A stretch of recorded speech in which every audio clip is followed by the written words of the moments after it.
Assalomu alaykum qadrli obunachilar, Ahrorus kanaliga xush kelibsizlar. Bugun sizlar bilan bir partiya ona bola qo'yinlarimiz bor edi, Arashan partiya. Shuni sizlar bilan video obzor qilamiz.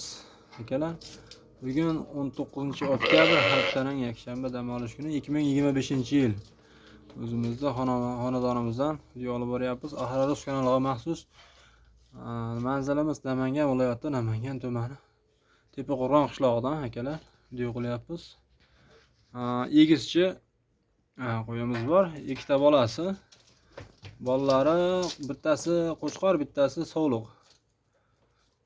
Onasi 4 yosh, 6 yoshga endi o'tish arafasida. Onasi hali yosh, ikkinchi bolalari bu, ikkinchisiga tug'ishi.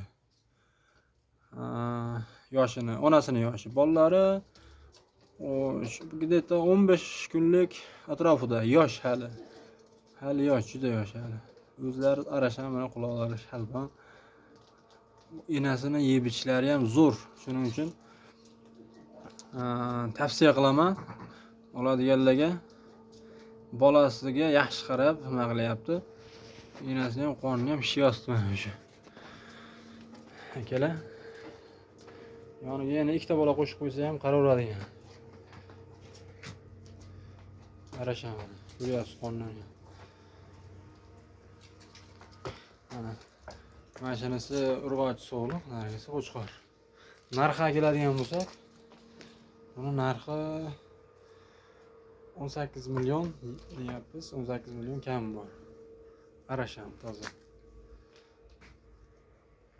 Anaqa 20 million yo 2000 dollar unaqa ketmaydi, 18 millionga beramiz. Inasi ham hali mana yosh. Ko'rib turibsizlar, inasi ham kelishgan, uzun. Bolalarni mana chiroyli bolalar, sifatlik bolalardan beryapti. Ko'rib turibsizlar. Telefon qilaverasizlar. Nomerlarimiz 93lik 697 63 63 telefon raqamiga bog'lanaverasizlar.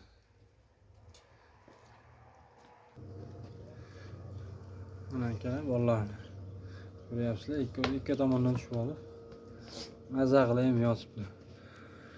Telefon qilaverasizlar aka, akalar, dastlabki qilib beramiz. 18 milliondan o'tib beramiz. Xayri bor, xudo xolasa.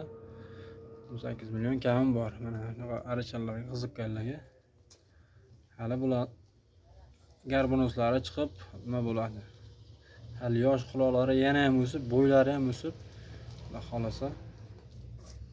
Onasi yeb ichib zo'r bo'lib tursa, vaqti ketaveradi. Zo'r yeb ichishlariga garantiya beraveramiz. Behijolat. Mana paxtani ham yeberyapti. Akalar, ko'ryapsizlar. Yemish tanlamas ekan onasi. Telefon qilaverasizlar.